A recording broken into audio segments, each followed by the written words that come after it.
موقع پر شراب کو ترک کر دیں۔ لہذا اس کے بعد پھر حکم نازل ہوا کہ قرآن نے کہ شراب کو اللہ نے تمام مسلمانوں کے لیے مطلق حرام قرار دے دیا ہے۔ ایسی صورت میں جب اللہ احکامات کو اقسام میں نازل فرما رہا ہے تو گویا اللہ انسان کی جو خلقت ہے، جو کہ وہ خود اس کا خالق ہے، اس کی خلقت سے واقف ہے، وہ یہ بات کو جانتا ہے کہ انسان ایک ہی موقع پر ہر چیز کو قبول کرنے کا متحمل نہیں ہے۔ لہذا اللہ نے اس کو تدریجاً نازل فرمایا۔ تو آپ غور کریں، ایک حکم شرعی ہے، اللہ ایک بات کو حرام قرار دے رہا ہے اور اللہ خود رب العالمین ہے۔ ان اللہ علی کل شیء قدیر کی طاقت و قدرت رکھنے والا ہے، لیکن اس نے اس کو اقسام میں تقسیم کیا۔ تو آپ اندازہ کرائیں کہ ایک بات کا حکم نازل ہو رہا ہے تو اللہ ایک ہی موقع پر اس کو حرام قرار نہیں دیا۔ تو انسان کی جو کیفیت اور جو اس کی فطرت ہے، جب اس بات کی قابل ہو جائے تو اللہ اس کو نافذ کرتا ہے۔ اسی طرح اللہ نے معرفت کی تعلیم بذریعہ محمد رسول اللہ صلی اللہ علیہ وسلم خاص اصحاب کو پہنچائی اور انہوں نے اسے اپنی حد تک محدود رکھا۔ اگر آپ جن اصحاب کو اللہ کے رسول نے معرفت کی تعلیم پہنچائی اس کا اگر جائزہ لیں تو آپ کو پتہ چلے گا کہ جو بہت زیادہ قرب مصطفی کو اختیار کیے تھے، اللہ نے ان کو احسان کی تعلیم دی۔ چنانچہ حضرت ابو ہریرہ رضی اللہ تعالیٰ عنہ یہ حدیث روایت کرتے ہیں کہ اللہ کے رسول نے مجھے 2 برتن کی تعلیم عطا کی ہے۔ اگر میں جو کہ ایک تعلیم کو عوام کے سامنے عام کرتا ہوں جو کہ احکام شریعت کے موافق ہے، احکام شریعت کے تحت ہے، لوگ اسے قبول کرتے ہیں، لیکن ایک تعلیم وہ ہے جو معرفت کی ہے، اگر میں دنیا کے سامنے لوگوں کے سامنے عام کر دوں تو مجھے خوف ہے کہ لوگ میری گردن مار دیں گے۔ تو آپ اندازہ کریں حضرت ابو ہریرہ مدرسے مصطفیٰ کے فارغ ہیں، وہ اس بات سے واقف ہے کہ لوگوں کی کیفیت اور ان کی ذہنی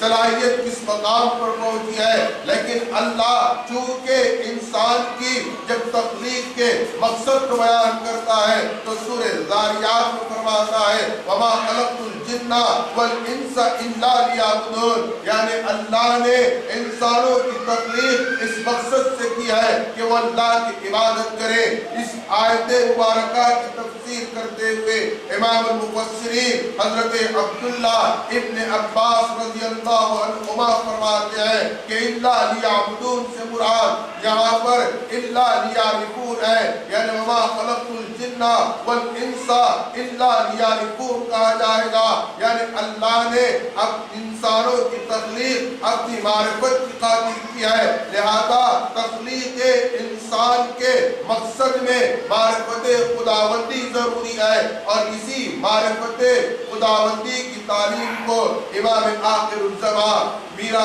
سید محمد مہدی موعود علیہ السلام نے عام کیا اور اس مادی دنیا میں ان فانی نگاہوں سے باقی ذات کا دیدار کرایا اور دنیا کو بتایا کہ تمہاری بعثت کا مقصد صرف اور صرف اللہ کی رضا اور اس کے دیدار پر ہے۔ اگر کوئی اس سے انکار کرے تو گویا وہ اس میں پوتا ہے، اس نے تمام تعلیمات اسلام کو حاصل نہیں کیا۔ لہذا امام مہدی علیہ السلام کی بعثت کے جہاں بہت سے مقاصد ہیں، ان میں سب سے اہم مقصد یہی ہے کہ آپ اس دنیا میں معرفت خداوندی احسان کی تعلیم کو عام کریں اور لوگ اس دنیا میں اللہ کا دیدار کریں۔ لہذا امام مہدی علیہ السلام کے تعلق سے جو احادیث ہمیں ملتی ہے، جس کو تقریباً 27 اصحاب رسول نے روایت کیا ہے، موقع پر موقع ہر صحابی نے مختلف انداز سے روایت کی ہے، جبکہ بعض اصحاب نے اس بات کو روایت کیا کہ امام مہدی علیہ السلام اولاد علی سے اس دنیا میں مبعوث ہوں گے۔ بعض نے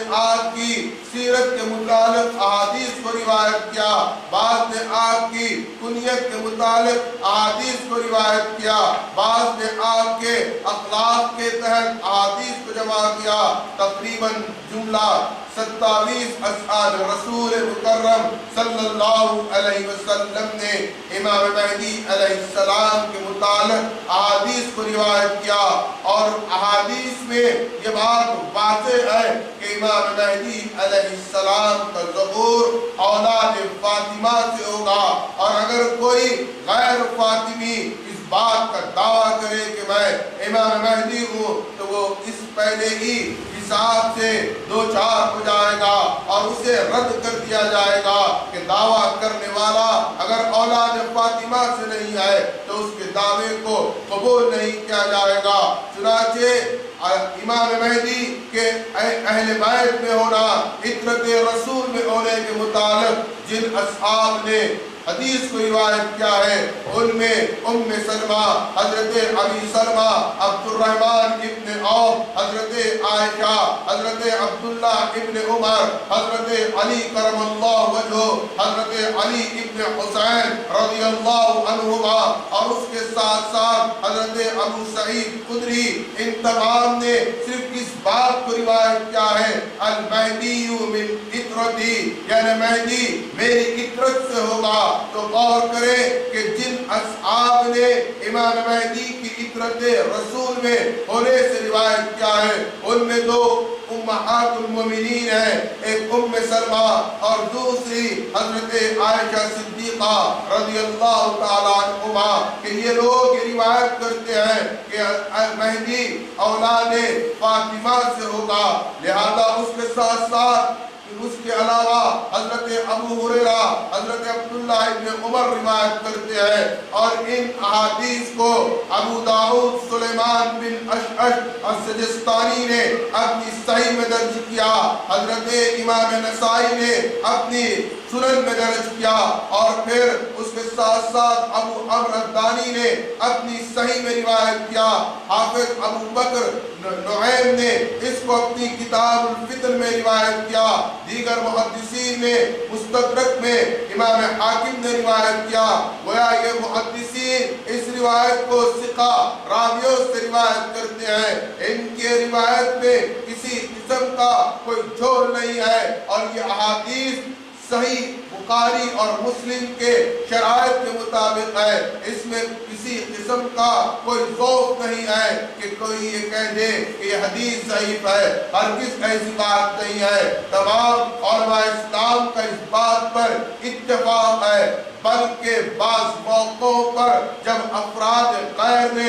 امام مہدی ہونے کا دعویٰ کیا تب علماء اسلام نے اس بات پر اجماع کیا کہ امام مہدی علیہ السلام اولاد فاطمہ سے ہوں گے، لہذا جب یہ امر طے پایا گیا کہ امام مہدی کا نسبی تعلق خاندانی شجرہ اگر اولاد فاطمہ سے ملتا ہے تو وہی اپنے دعوے میں سچا ہے۔ چنانچہ جب ہم میرا سید محمد مہدی موعود علیہ السلام کے نسب اور خاندان کو دیکھتے ہیں تو الحمدللہ ہمارا امام اس موقع پر سچا ثابت ہے، جس کا سلسلے نسب اولاد فاطمہ سے ہے جو حضرت امام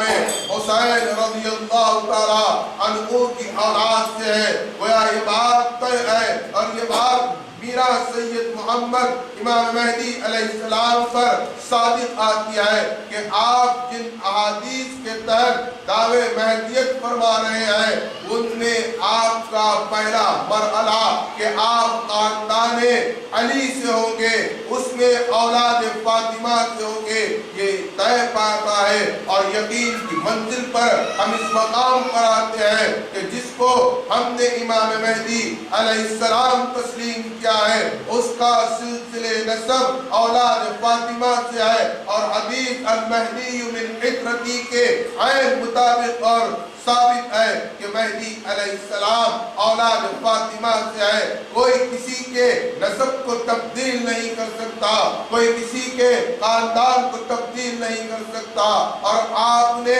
اولاد فاطمہ کی مختصر سیرتوں کو سماعت کیا ہے۔ آپ غور کریں کہ ان افراد جو کہ اجداد امام مہدی علیہ السلام ہیں. انہوں نے ہمیشہ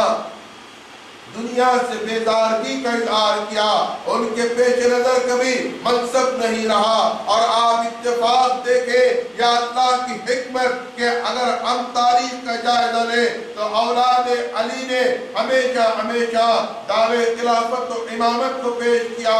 لیکن امام حسین علیہ